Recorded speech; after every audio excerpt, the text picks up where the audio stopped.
you. Thank you so much. That's me. Hi, everyone. It is so great to be here. My name is Bricia Lopez, as they mentioned. And alongside my family, I run Guelaguetza restaurant in LA. I don't know if anyone's been there. I know Brittany has, because she's one of my great friends. Now, before we get started, I want to tell you a little bit about my family and her history and her background. My father moved to LA from Oaxaca in the mid-90s after a catastrophic money devaluation in Mexico. And after 6 months of living in Los Angeles, he opened Guelaguetza restaurant, and a little bit after that, I know 6 months, it took him all 6 months to open a whole new restaurant. It's so weird to me sometimes. I think like all of us are spending so much time trying to open a restaurant, and my dad opened a restaurant in 6 months without knowing any English. It's wild. And he opened the first Oaxacan restaurant in the country, and shortly after that moved his family to LA, that being my sister, who's right there taking the content for me, my brother, my younger sister, and my mom. Now, it's been 30 years since the restaurant's been open. Am I getting my, oh, here we go. It's been 30 years since the restaurant's been opened, and a lot has happened since then. But one of the things that happened was really the transition of leadership. And that's when my siblings and I took over the restaurant. My parents are retired. They live in Oaxaca now. And it's been about 10 plus years since we've taken over the business. Now, I grew up in the restaurant industry, and I know how difficult it is to run a restaurant. I grew up in it, I live in it every day, and I know it's rough, right? We have long days, long nights, but this is what I hear. That's why I'm here. I want to share with y'all how my family and I have been able to expand our online presence and scale our personal brands in order to not only bring more business into our restaurants, but to leverage it and to diversify. To diversify it and create more opportunities, and opportunities that go beyond the physical space. Now, these are the accounts that we have. We have a restaurant, we have our Micheladas. That's my brother also, and my sister who's right there. Those are Instagram profiles. So please open your phones and follow us all.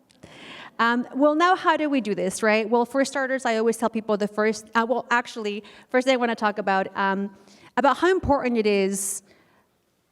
important it is to think about what happens outside your restaurant, right? I know all of us have so many issues to deal with in our restaurants, but what happens in your restaurant is crucial, but what happens outside your restaurant is really just as important. I think a personal brand can be the bridge that connects your restaurant to your customers long after they've left. It's a relationship that you build with your audience that keeps them coming back, not just for your food, but for you and your story. I think a lot of the customers that we have and connect, I think someone earlier shared a story with me that they have our mole starters at their shop, and they told me, when we tell your story, it's so much easier to make that sale. And I think that all of us have a story to tell. Now, how do we do this? I always tell people that consistency is key when building your brand presence. It's not just about staying consistent in your messaging, but also, most importantly, about being consistent with the amount of content that you put out. I always think of it like building a relationship. The more often your audience sees you, the stronger the connection becomes. Me on my personal side, for my personal content and my Instagram and my TikTok, I set a weekly quota of at least 5 pieces of content a week. That includes 3 videos, 3 reels a week, and 2 photo grids of some sort. And at least 1 to 2 stories per day. That's like my bare minimum. When I go above and beyond, that's really when I see a lot of change, and that's when I get like an A++ when I go above that. I always tell people you have to show up regularly, whether it's with videos, photos, or tips that are aligned with your brand's messaging, by sticking with a regular schedule, right? And your audience, when you stick to a regular schedule, I think your audience knows what to expect from you, what kind of content they're going to get from you, and they look forward to hearing from you. And I think that's really how you start to build the trust, and you keep your brand on top of mind with people. Now, when it comes to content, I always say it's not about being perfect or having the perfect Instagram grid. I think that Instagram and social media has evolved, but I think what's more important right now is having content with intention. Every day, our life is filled with moments that they're worth sharing, but I always find I find that when I focus on content with intention, it just so much better. I'm going to give you a couple examples. So the video to the right, That one was just shot with my phone. That was the day that our Michelada products were released in Costco, and it was a big day for us. It was the first time that we went to the store. And when we were my team, we went to shoot content. We shot a bunch of content that day. But I literally just placed my phone down. I went to grab some bottles. I went and showed it to my phone and came back. I think this video was, I don't know, probably 20 seconds, and I layered with the text that says, POV, you're the first Latina to have their Michelada mix at Costco. Now that video went completely viral. I think it had over 500,000 views. And that was just with my phone, no high quality content, no nothing, but it had a lot of intention behind it, right? I wanted to inspire people. I wanted to share my story behind everything that I do in my personal brand and what I do with my personal content. It revolves around community, family, and culture. So that was one of the things. I was sharing a milestone that I had with my family. The one on the left was shot on like a nicer camera, sure, but also it was also with intention. That was also just recently went viral on Instagram. And it was just me. I was having a really rough day because my family and I decided to charge extra for rice and beans in our restaurant. So we called it Beangate, right, Paulina? So we called it Rice and Beangate. We sat together as a family and we were looking, I mean, all of us know that it's really rough right now for everyone in food costs, especially in Mexican restaurants. I think that people expect things to be cheap, right? So we decided that we no longer could give the combo plate, right? We were gonna, if anybody wanted rice and beans, we needed to charge extra. And that really kind of backfired on us. We had a lot of negative reviews. People were like up in arms, like, how dare you charge for rice and beans? And we were having a rough day, and I was supposed to shoot content that day, and I told my team, you know what, guys, I'm gonna pretend I'm giving an interview. And I'm just gonna, instead of talking to the camera and telling people like, you guys suck, I was like, I'm gonna pretend I'm giving an interview. So in this video, I'm like looking to the side and I have a microphone and I'm just sharing my feelings. Now that video was, and I was just me talking about how people don't really value Mexican food and how sad that made me feel. And I was just like, let all my feelings out. And it resonated with a lot of people who own restaurants, and people were like, you're right, you know, why are people so mean? I mean, it was really just a way for me to let my feelings out, but it was really with a lot of intention behind it. It was for me to share that idea, and that video actually brought a lot more business into the restaurant, and allowed us to kind of share our feelings without being in the defensive per se. And that actually just went on my personal Instagram. But I use that as an example because I think a lot of people always say like, well, okay, how do I create the content? What kind of content am I gonna do for my personal brand? And some people always tell me, well, I'm really shy. I don't wanna be in front of the camera. And I always tell people, well, being shy really isn't an excuse because you don't have to be on camera. Yes, it's about your personal brand, but it can just be a voiceover. It could be, if you're doing something for your restaurant, it could be maybe interviewing some of your customers, maybe interviewing some of your employees, some of your team members. There's so many ways, but I think for me, it's not about the high quality, but more having an intention behind of what you do. Now, the tools to create content. I'll talk about how I create content and the team that I have, but before I move to that, I want to talk about some of the tools that I use personally. So Canva is great. I don't know how many of you are familiar with Canva, but Canva is a great tool to learn. It's pretty much, I always laugh with people. I took one course of Photoshop in high school, and that was the best skill I learned. Fast forward to now, we have Canva, and it's just so much easier to create beautiful. I actually created this presentation in Canva. InShot and CapCut are great for video editing. I don't use CapCut, but I think that's one that a lot of people are using. I personally love InShot. It's really easy to use. VSCO is great for quick photo edits. And, you know, low-key, I still use Facetune. I know it's, you know, something, but I think sometimes, sometimes you just want like a little sprinkling, a little twinkle in your eye. I still use it. Not a lot, but, you know, sometimes, I'm not gonna lie. And another tool that's a game changer for me that I forgot to put here, but I was like, as I was going through my notes, I'm like, crap, I forgot to put this one. It's called Captions. It's very easy. It's just called Captions on Apple. And on Captions, you can just upload your video, and it automatically generates subtitles, and it transcribes everything you're saying. And it's really important nowadays for you to do that, because if you're doing something with a voiceover, I remember back in the day I used to like sit there and like used to write out everything I said to go through, but now it's so easy. You import a video and then you export it out and it comes out with the captions. So those are like the tools that I love to use the most to create content. Another great thing that I always tell people to take consideration is engagement. Right, engagement is just more than likes, and I think right now a lot of people are, I think so many of us get caught up in, oh my God, that video did so well because of that, how many likes, or how many likes am I getting? But I want to encourage you all to step away from that and to think about that engagement is just not what you receive, but it's how you engage with your community. Engagement is just about what you, it's not like towards you, it's not like coming in, but it's how you show up for everyone else. You have to respond to the comments that you get right away. You have to make sure you stay connected to your DMs. Ask questions on your posts, leave them open-ended. Create interactive content on stories, like polls, questions. Leave them open-ended for people for your community and for you to interact. I think that's really important when you're trying to build a personal brand online. You want to make sure that, you know, it's a personal relationship. Even though you never meet the person on their side, they're trying to meet you and they want to connect with you. So spending 15 minutes a day, you know, even when you're in the restroom, right? You sit down, check your DMs, and also comment on other people's stuff. When you see a girlfriend or a friend put a post, like it, comment. Like that goes a long way in creating engagement, not just for yourself, but also you engage with other communities as well, like creating collaborations and continuing that relationship. Now, this is another one that I feel really passionate about, and I talk to a lot of my friends about. I know I spoke to a girlfriend earlier about. It's about a shift that's happening in our industry, where I think that it used to be that everyone was looking for a social media manager, and I think a lot of us still are.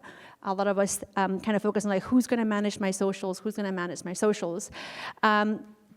Someone, you know, to help you plan out your content calendar, schedule pros, review analytics. But I think even though that role is still important today, things are changing really fast, and I saw a shift in this. And I think what we really need now are content producers and content creators. And this isn't just someone who schedules your posts, but someone who helps you strategize, brainstorm content ideas, but most importantly, create content for yourself. I saw a huge change when I went from staying up at night, managing my own videos, editing my own videos at home. Like I would come home tired and I would spend another hour in bed trying to put these videos together, and I would just like fall asleep and I forgot to upload them. And about a year ago, my family and I decided to kind of come together as a family. We're like, okay, let's look at our personal Instagrams. Let's look at our personal brands and how we can grow both of those. So it's my brother and my sister and I hired a team. And in the beginning when we hired them, the team brought and created, we did 5 videos a week each. So we were pushing out 15 videos of content every single week for, I think, 6 months. And that was such a game changer. We saw an increase in revenue at the restaurants, increase in opportunities that came from brand collaborations. But that was because we stayed intentional and we stayed consistent. Obviously, that took a huge amount of investment. I mean, I think when you're hiring a team, right, it can range from maybe 20, 60, even 100K a year. But that just depends on the amount of content production that you're doing, the number of posts that they're producing. But I think that we have to ask ourselves, like, what do we really need for a brand? Are we just looking to stay on top of posts, or are we ready to invest to create meaningful, impactful content that drives engagement and sales? And I think it's about taking that step and figuring out what will bring the most value to you today. And I think the truth is that when you have well thought out and produced content, it really can be a game changer. I mean, we saw it with, again, my sister and my brother, and our strategy was, if out of those 5 pieces of content, one of us can do collaboration posts with our brands, then we're helping everything. So if you kind of look at it as a web. And if you look at our Instagram feeds, and if you look at my feed, for example, I'll collaborate with my restaurant every other week, and I'll collaborate with the Micheladas every other week as well, and my sister will as well, and my brother will. So it kind of creates this web of where people know the brands, but they also get to know the people behind the brands. And again, we've seen a huge change just in the past year by just hiring a team that's dedicated to creating video. And the way we set that up today is I have a content day where I shoot with them maybe 2 to 3 times a month, and I stay with them all day. We brainstorm what kind of content we want to put out, and we just shoot all the videos and then deliver it to us. And then I'm the one who posts, I'm the one who creates the captions, and I'm the one who engages. This is on my personal brand. The restaurant is different, but it's sort of how we manage our content today, and how I manage my personal content today. Now, before I leave today, I also want to leave with some action steps for you all to take home.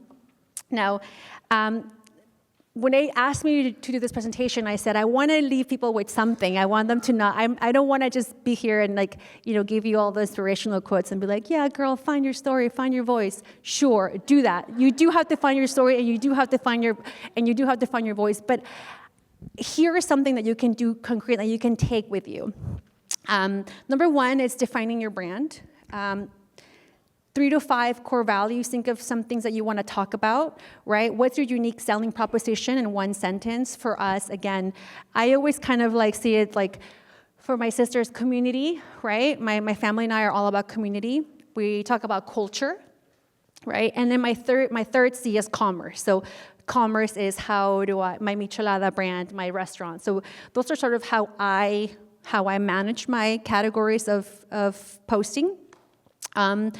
The second one that you can do, that's what you want to do today. That's your homework for tonight. Tonight, go home and figure out the content that you want to create. Then this week is just audit your online presence, right? Review for consistency, update your bio. I am always shocked when I look at someone and their bio is not up to date, or you look on their link, right, on your bio and your link, and it takes you to a page that doesn't work. I'm like, that is a lost opportunity.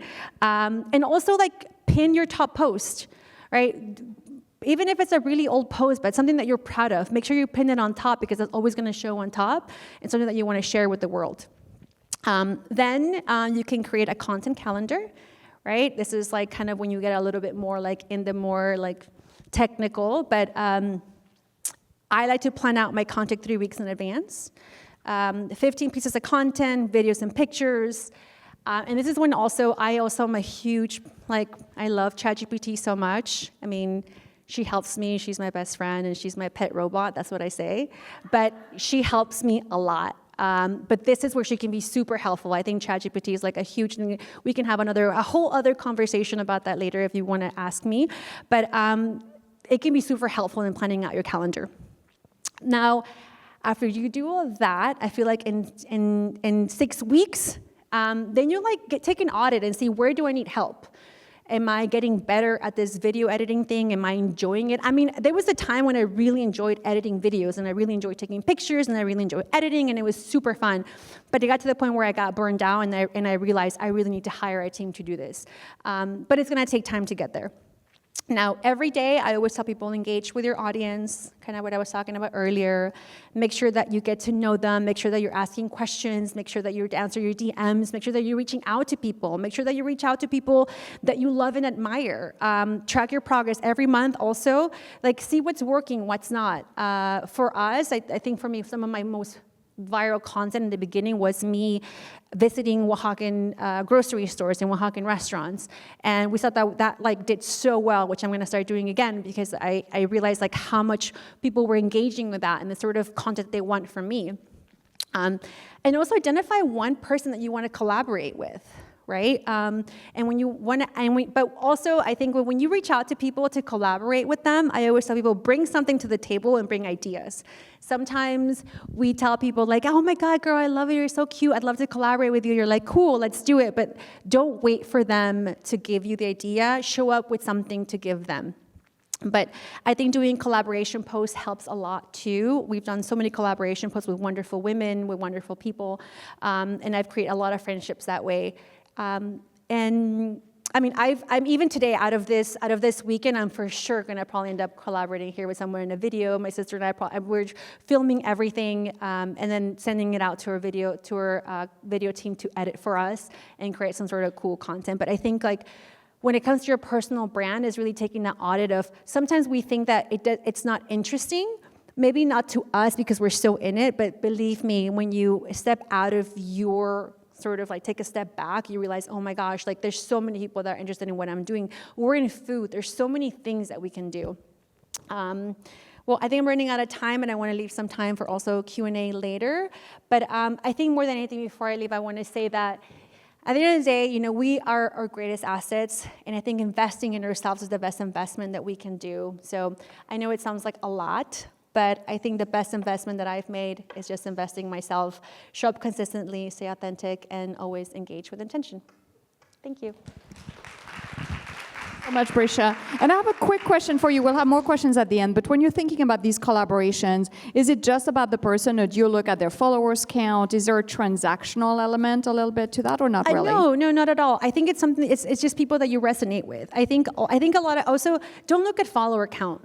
I think nowadays, I think also in my experience, I've seen that shift in like follower count to just people who are truly engaged with their community. For me, it's way more valuable with someone who genuinely cares about their community as opposed to like someone who's just like follow for follow, like for like. Like that's not really what it's about. It really is creating a community online. It really is about knowing the people that are reaching out to you. It's really like creating something, because that it really is where the asset lies. It's not just like on your following count. It's like how often are people engaging with you and how influential you are in their life. And that's why I think it's called influencers, right? Because you're influencing their everyday decisions. And that happens when you build trust with somebody. It doesn't really have to do with like that much of following. Great. Yeah, that's a really good shift to quality over quantity, and quantity was the measure for too long. Great. Thank you so much. You'll be back for questions after Maya-Camille speaks. So let's give some more. Yes, let's applaud some more for Bricia.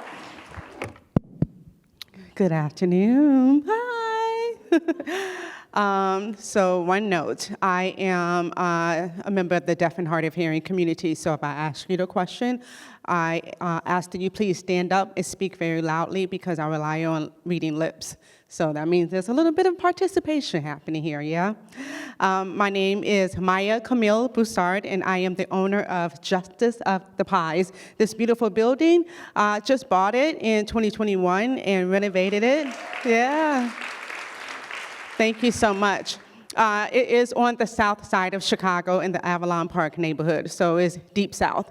And this building used to be a dentist's office, and we just celebrated our 1-year anniversary September 1st. So prior to moving into this brick and mortar, I ran the bakery as a satellite bakery. What does that mean? It means that I have no home. But I wasn't completely homeless.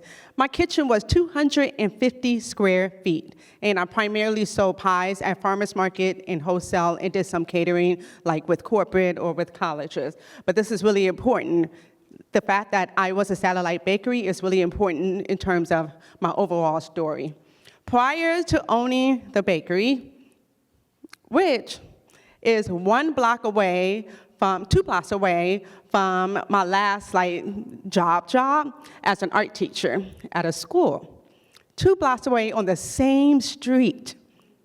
Prior to owning the bakery, I owned an art gallery called 3-Piece Art Lounge. It was an art gallery that also had a bar. My grandparents owned a bar, and so I was thinking, as an art teacher, how could I find a way to create a space where Black and brown people did not feel intimidated by going into a classic art gallery that could seem maybe a bit pretentious or highbrow. So I thought, well, add a bar. That would ease everyone's anxieties. We had a lot of artists such as Amanda Williams, who is now a MacArthur Genius Grant recipient. We've had Hebrew Brantley, who now I can't afford his work, but we were selling his work for $500, $3,000, and then he sold a piece of JC for $20,000, and the rest was history. No looking back. But the idea behind 3-Piece Art Lounge was to create a space where younger people with disposable income could afford to invest in art, I would try to encourage them to buy art instead of buying a new watch or something they may not appreciate and value in the same way. 1 week before I opened up this bakery, in this space, my dad passed away. This is my dad, Stephen J. Broussard. He was the life of the party, and he called himself the Pie Master. I created Justice of the Pies in his memory. And it's funny, people always ask me, what's my favorite pie? And I say, it's pound cake. I don't even eat pie. My dad loved pies. He loved quiches. He would wake up on Saturday morning and put on an apron that said, skinny people make bad cooks.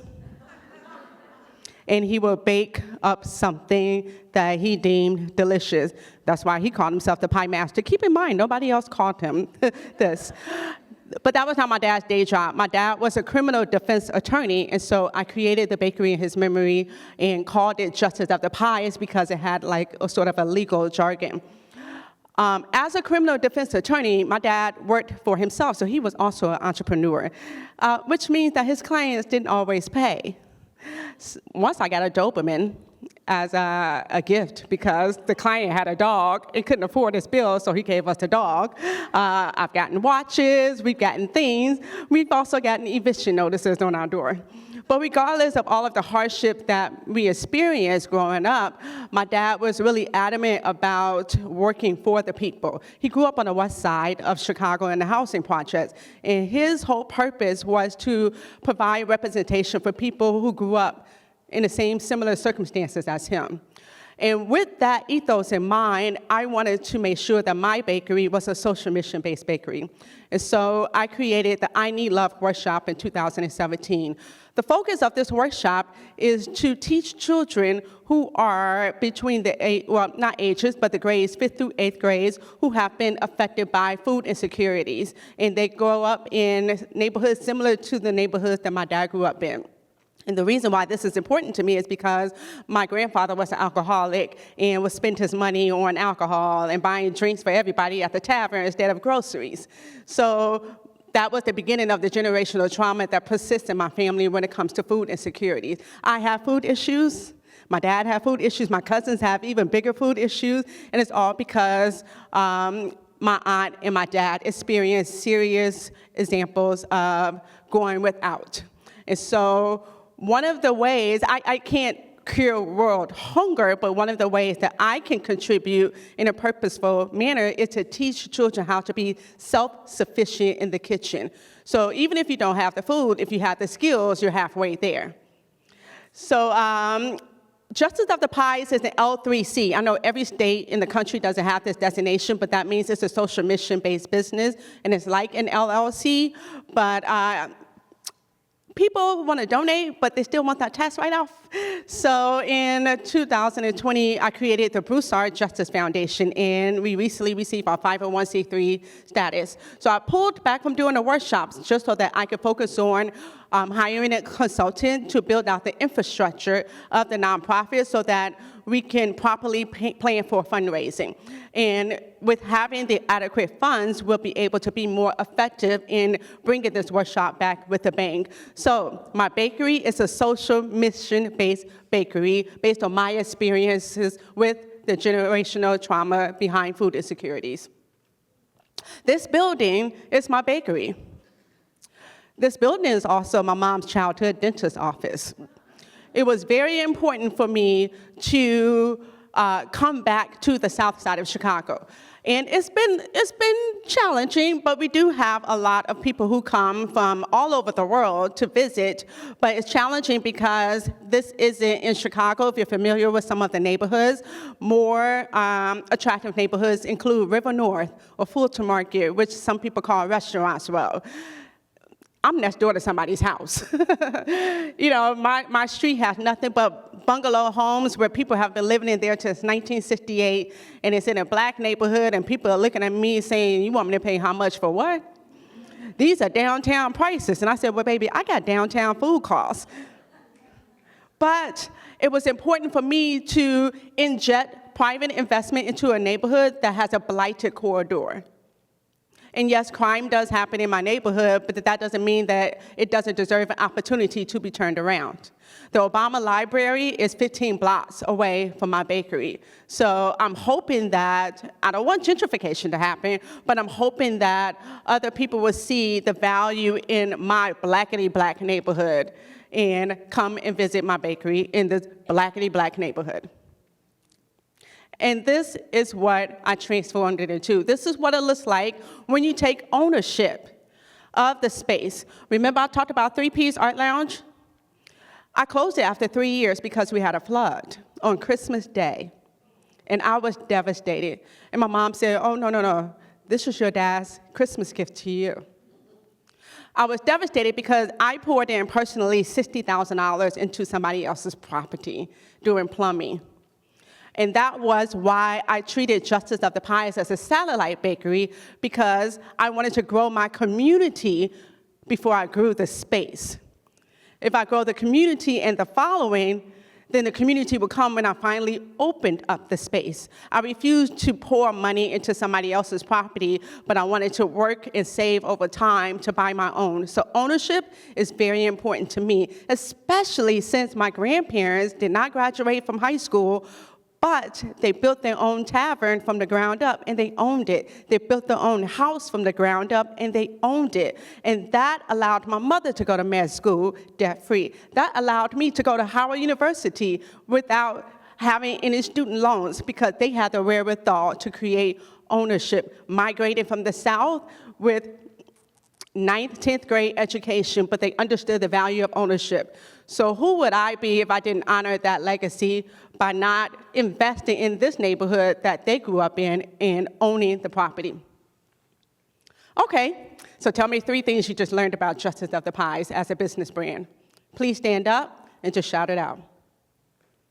You started as a satellite bakery. I started as a satellite bakery because ownership is key.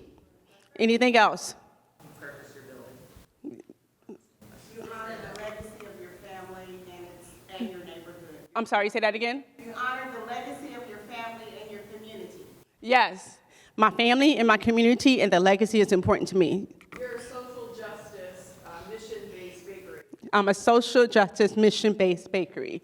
Okay, so another thing you may not know about me is, yes, I'm a chef, but I graduated from Howard University with my BFA and Northwestern University with my MA in theater. So a part of Building Brand is all about storytelling. And I am actually an artist. I've danced professionally. I did visual arts. I was a gallery curator. I did theater, playwriting. Everything that I've done is all about storytelling. The way that I tell my story now is through what? Food. Well, pies, yes, but food. I'm bigger than pies, but food. So one of the classes that I really, really loved when I was at Northwestern was taught by a very famous storytelling professor, like storytelling competitions, almost like poetry slams. His name is Reeves Collins, so R-I-V-E-S Collins. Please Google him and check out some of his storytelling. But one of the practices that he had us do in class was you had to sit across from a person and you had to tell them a story in 90 seconds. That person had to repeat it back to you in 15 to 30 seconds. Why do you think that exercise is effective when it comes to personal branding? What do you think is happening here? If I am telling you a story and I take 90 seconds to 2 minutes and you have to repeat it back to me, what is the objective? Yes? It's helping you simplify it down. Say that again. It's helping you simplify. It's helping to simplify because what the person is regurgitating back to you are the main points that they remember. The main point that they remember is what you should focus on when you are developing the story of your business brand. So you remember that I had a social mission, and the bakery is social mission based. You remembered that the importance for me was ownership and honoring my family's legacy. So those are the bullet points when it comes to what am I going to share with the world when I am constantly telling them about my business brand. These are the elements that develop the identity of my bakery, because a bakery is just a bakery, it's just a bakery. We all out here making food. But people don't buy your food. They buy your story. What is your business brand story? This is Simon Sinek, one of my favorite authors.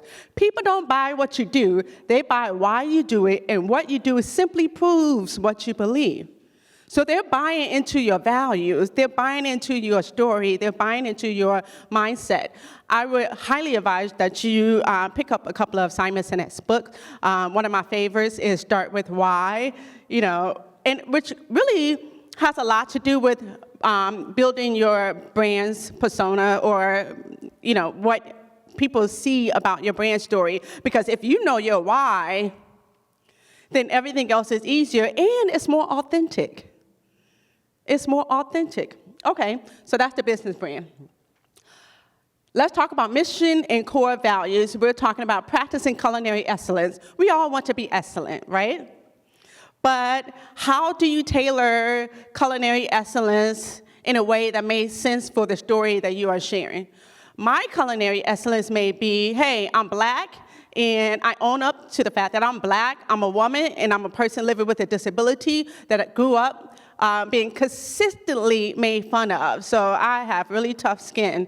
But I know I'm excellent because if I could do what I do and be that girl that the doctor told was going to be deaf and dumb, you can't tell me anything else. You can't tell me what I put on my plate is terrible, because I hold myself to a standard that you can never hold myself to.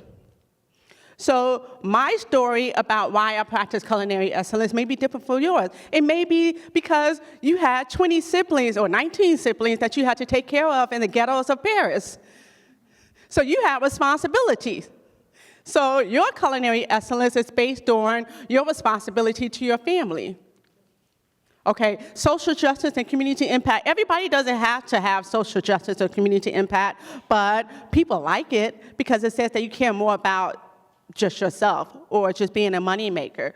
But my story behind social justice has to deal with the fact that my dad was a criminal defense attorney. So it made sense for me because my dad chose this line of work, even though it wasn't bringing us a lot of money, because he experienced seeing his friends and neighbors being arrested without proper representation, or being locked up and not being able to afford an attorney to get them out. And then lastly, legacy. My legacy is having family members who migrated from the South to Chicago for a better life. That's why most Black Americans migrated to up north, is because they were looking for better circumstances that they could find in the South, better jobs. But you can't just take an opportunity and waste it. So for me, it's all about building upon the legacy that was laid for me, the groundwork that was laid for me. Your legacy might be different. So why do you have that CPG product? Is it something that your Nana made and now you want to bottle it up and share it with the world? What is that legacy? I'm interested in knowing the why. Okay, so now we have all of the words. We have to think through all of the touch points. Let's talk about color, because I'm a visual person. If you look at my colors, I have gold, I have blush, and I have dark blue. So I have 3 brand colors that's a part of the brand identity. And so what you want to create for yourself is called a brand Bible, which includes your logo, your colors, your type font. I always use Baby's New. So I have a type font that I always use. These are the colors that I always use. And I'll show you why I use those colors. But I want you to look at what each color means, and does that convey with what your brand means. So I have blue, trust, dependable. Maybe that means that my whatever I'm making is consistent. The food is consistent. I'm always thinking about quality control. So you could depend on getting the same product every time you come into my bakery. Gold. Let's say gold is yellow. Optimism. Hey, I'm optimistic about the fact that this neighborhood could actually be revived to what it once was in its heyday in the 1960s, when people used to dress up to go shopping on a Saturday morning. And it's not quite yellow, but let's just run with it. So what I love to see is the brands that are attached to each color. Think about the perception that you have about those brands that are in that color scale. And what color is your branding and it doesn't match with the words and the emotion that you want it to be projected. Okay, we all got to start somewhere. That was my logo when I first started. I showed it to my friends and they said, I don't even remember that. I was like, thank God, because I did that myself in Photoshop. But I started a Kickstarter. I started the bakery with a Kickstarter campaign and got $7,000. I was like, let me just make this logo real quick. Don't worry about what your logo is now. You can always change it and the people won't even remember. This is my logo now. And you see how it's gold? It's gold because that's supposed to emulate a crust, a lattice crust. And then blue, I wanted something that was strong. But all of the colors were very masculine, and so when I moved into the building, it was built in 1956, and everything was very mid-century modern, and the kitchen was pastel pink. Everything was pastel yellow, pink, blue, baby blue. And so I wanted to retain a bit of blush pink, and I chose that as a tertiary color to add a little bit of feminine sense because the tan, gold tan is very, very masculine, the navy blue is very masculine, and I wanted something a bit softer. So while the gold represents the crust and the blue represents the strength of the brand, the softness lets you know that, hey, this is a woman-owned brand. Without being cutesy, demure, mindful. I wanted you to know that, there's a softness to this brand. Even though we're dealing with some hard issues, there's a little bit of softness to it. Also, I knew that I wanted to build a community. And so I said, well, if I didn't name the bakery Justice of the Pies, I was thinking about quiche, love, and soul. And so I made T-shirts that say quiche, love, and soul. But that's not a community. That's just a slogan. But if I do a call out, hey, cutie pie, that's you. That's you. You're my community. So I changed it from quiche, love, and soul to hey, cutie pie. I start all of my Instagram posts, hey, cutie pie. I start my newsletter, hey, cutie pie. I got T-shirts and caps, hey, cutie pie. People walk in and they're like, hey, cutie pie, I came to get my pie. They love it, because I'm talking to you directly. So when you think about your business brand, also think about how you are relating to your community. You don't have customers, you have a community. So let's get personal. There's a persona and then there's personality, because we've talked about the business brand, but if you are the face of your brand, then we have to talk about you and your brand. One thing is people best know me, the greater world community may know me for my role in Bake Squad. So there's 2 seasons of Bake Squad on Netflix, which is a feel-good culinary bake competition, meaning we don't win anything but bragging rights. There's no elimination, but the goal is just to make a person feel really good and to give them 4 excellent choices that they can choose from for their celebration. So on this show, I am probably portrayed, here's the funny part, I've never seen it. I'm probably portrayed as like the witty, because I was the most witty one on the show. I have dry humor, but also what I really wanted to focus on was listening. And listening to what the person said they wanted, and my whole goal, I wanted to have the open moment. I wanted to make them cry. And so I loved it when they would see whatever I made and they would get touched, because that meant that I heard them and I had touched them in such a way that was emotionally triggering, but in a good way. So that became a part of my personal brand on the show, my persona, I should say, on the show. Also, recognition. I know people say validation is for parking, but there is a bit of importance behind recognition because it helps you to open the doors. So last year I was named Pastry Chef of the Year by Esquire magazine, and that was huge for my personal brand, because sometimes when, hey, I didn't go to culinary school, I went to drama school. I'm a theater kid, and sometimes you walk among great giants like Tiffany Derry, and you can get in your mind a little bit and start to invalidate yourself. And so sometimes it takes others saying, no, we see you as being one of the best. One of my best friends told me, like, she said, you be cooking these people out. And when she says cook, meaning like you're cold. She's like, you be cooking these people out when as a pastry chef. And I was like, oh, thank you, friend. But sometimes I make something and I wonder if it's even worth showing or even worth displaying. So the recognition also helps with your personal brand. And you can ask for it, like whether it's being nominated for a James Beard Awards and nominating yourself. But when you are recognized, it's important that you let other people know. It's important to celebrate yourself, as well as being an author. So that's another portion of my personal brand. I wanted people to know that I was a serious writer. So in the book, I interview people, and I use their stories to help me create recipes. Now, this is supposed to play a video. Let me see if this is...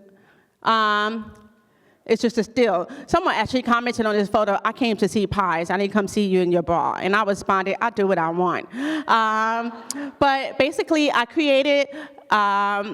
created styled outfits inspired by the desserts that I made. And I thought that was going to be the final, but you could go to Instagram to see it. But basically, I am known for being a fashionista or a fashionable person. So I was thinking, well, I have the food and I have the persona of fashionista. How do I meld the two so that it makes sense? But please go and watch it. I thought it was going to play or it was going to be the final shot.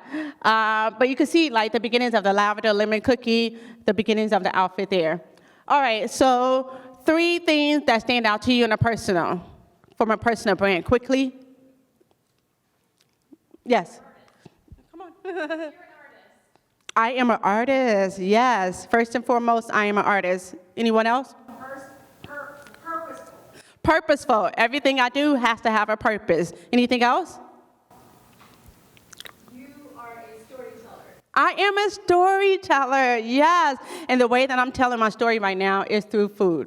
So thank you so much. I look forward to talking with any of you about developing and crafting and shaping your own personal brand as well as your business brand. Thank you so much, Maya-Camille.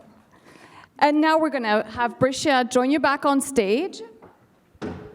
Thank you both so much for this wonderful overview. Thank you so much for this wonderful overview. This question is for you. I have a desire and content ideas to build a personal brand constantly, but I am at war with the moments where I have as a mom and an entrepreneur with 3 locations. To do that are moments where I would rather be present in my life. Of course. So how have you, in your experience, balanced the need for being present and being with it as opposed to just capturing those moments to share with the world? I have 2 kids. I have a 4-year-old girl and I have a 9-year-old boy. it. Yes, I'm a mom as well, so I know that's probably the toughest job.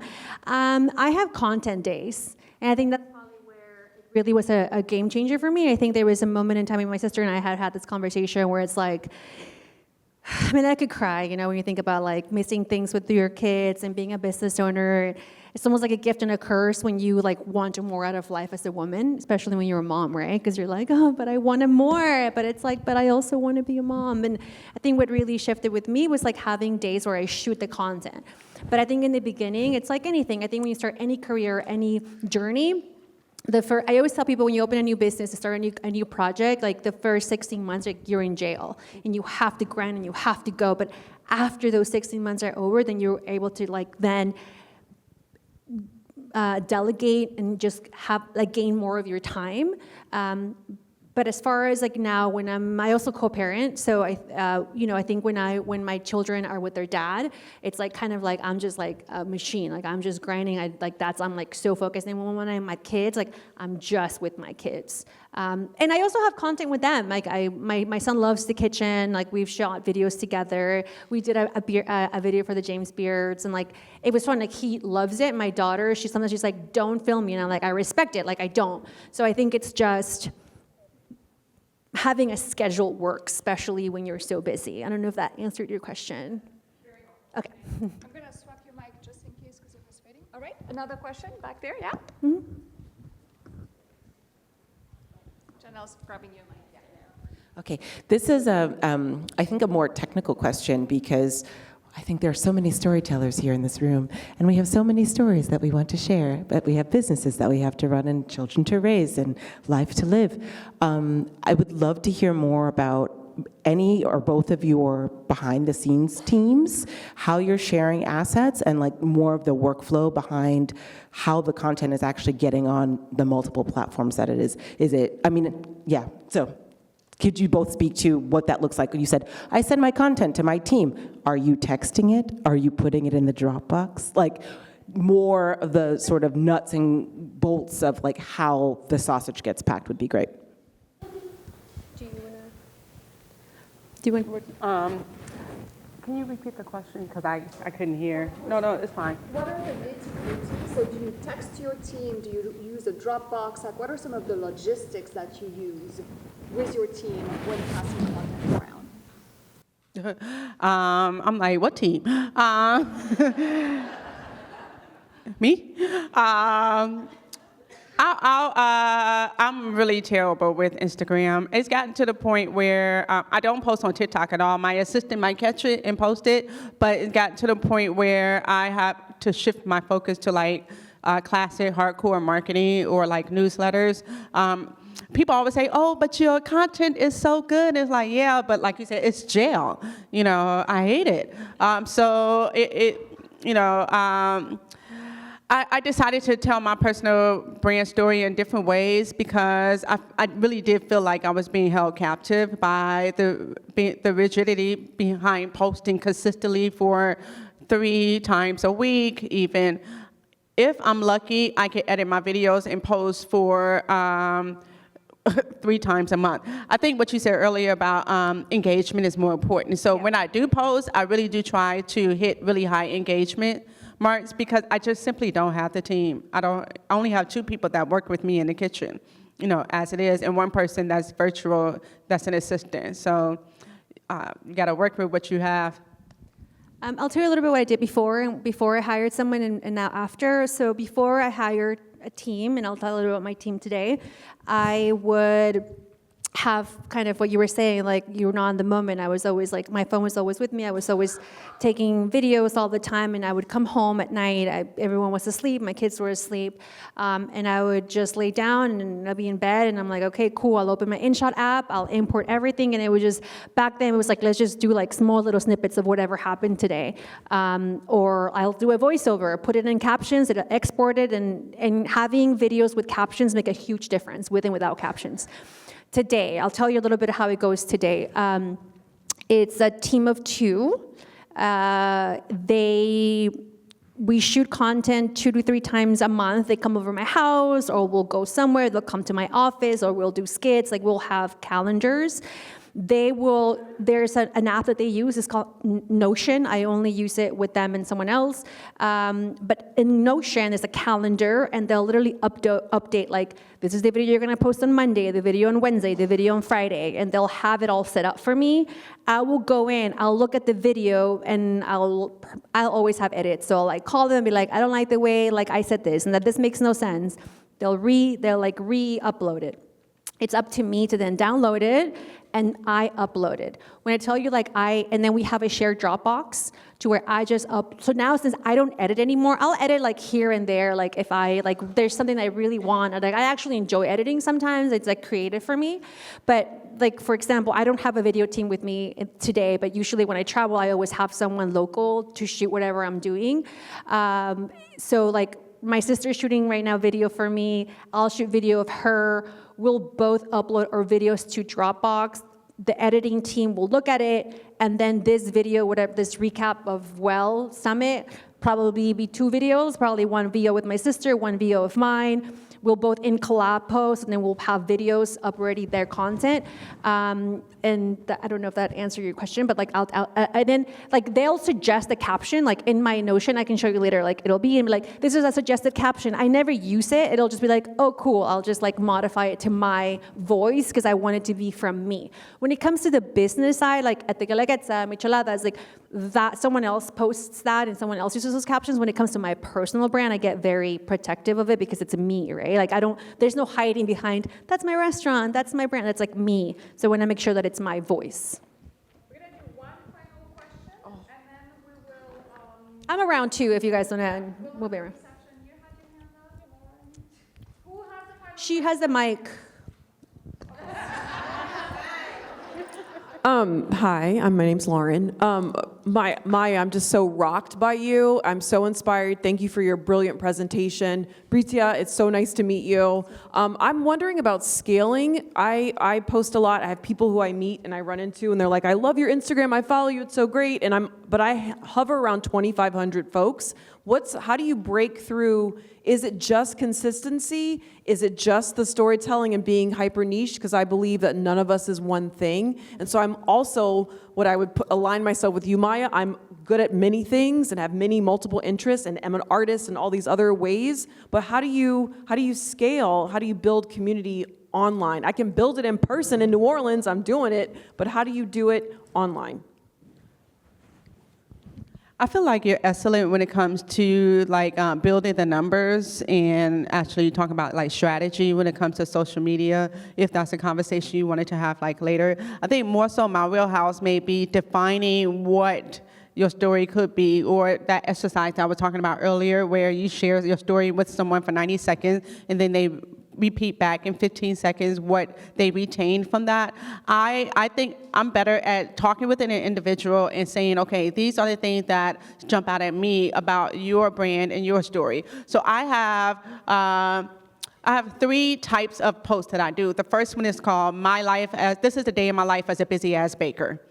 And I just go through the whole day. You know, I'm shooting, I'm driving most of the time, but I just shoot, I pop up my phone, whatever, and that takes so long to edit. And I have so many days that I just haven't edited yet. But that's because people always say, so what is it like? Or they don't believe me when I tell them it's only 2 people, you know, working in the kitchen. So I have to show them, like, this is what my day is like. The second one is inspired by, which is what I tried to show you, but you just saw me half naked, was the outfits inspired by the desserts that I make, but it's also a marketing tool that when I'm doing something new, like if I change the seasonal menu, then I'm also changing my clothes to go with that. And then the third one could be, you know, collaboration posts or just a random post to say, hey, you know, look at me drizzling some sauce on this pie because you need to come in and get it. So those are 3 categories of storytelling that I've created for myself based on my brand. But I'm more than happy to talk with you afterwards about some of your brand points to say, you know what, this might be kind of cool for you to do. You know that there are some people who do things really well that I can be inspired by. Like there's a guy who goes on a metro station and he treats the metro card like a microphone. And he's like, what's your hot take? And he just did one with walls. And Walls said, you know, something about gutters, and it became viral. He was like, you know, I think people don't pay enough attention to cleaning your gutters, you know. But it's almost like Seinfeld, where there was a show about nothing. This is sort of like a social media account about nothing, but everything that people think about, but nothing that nobody ever brings up. So what if you took that concept and borrowed it for your business? What does that look like? Consistency. I saw a huge change in consistency. Like before, I think again when I ended my presentation, I was like, invest in yourself. And I know it's so hard. I know like it takes a mind shift because you're like, you know, you're thinking about I need to hire 1 more person. I'm going to spend like it took so long for us to get like my brother, my sister, and I were like, how much is this going to be? You know, like what? And I'm like, if you just let's just stick to it for 6 months and see if there's no change, if there's 6 months to a year. But we saw a huge shift, like the engagement, the growth, the people that came into the restaurant. Like when I go into my restaurant now, people stop me and they're like, I love that video that you made about quesillo, and I learned so much. Or like, I was like at an event too, at a food event. Someone was like, I loved your video about chiles at that grocery store because I remember this, right? So I think more than anything is like stop, audit yourself, and like where do you need your help? Like, and it's staying consistent, but also just like invest in someone. And I love social media managers because and hopefully I get to have one in the future where I can just like, hey, post for me. But I think right now my focus is like, how can I hire like a video team? And how can I hire someone to edit and do my content? Like you need someone to create it for you, not to just upload it and like respond. Like that's your job. But to hire someone to follow you around with a camera and video, someone send it somewhere to get edited, like just research. There's so many people now editing outside of the US that are way more affordable that you can just send them to and they can edit them for you. And then from there, it's like minimal work for you. But consistency to me is a number one thing. Staying consistent, do series. You know, give someone something to people that they can like, oh, I know that she's doing this series on this. Like when I do series, those do very well because people know exactly what I'm gonna do. And if a series doesn't hit, like I'll stop and then I'll be like, okay, what else can we do? Also, like it's so weird when I'm outside, when I film outside, like in my grill, it does double, like way better than when I'm inside my kitchen. I don't know why. But we've noticed that in my content, it's like if I'm inside, it's not gonna do as well. Like when I have to be outside, if I'm doing a food video and I'm outside, it does like double. It does so much better than people when I'm love inside. barbecue. But it's not even like a barbecue. It's like I just have to be outside. For some reason, people just don't like me in my kitchen. We're I don't all know why. craving nature, and I want to get you to nature before too late. So I'm going Anyway, to I'm around close if it right here. Thank you both so much, Bricia and Maya-Camille.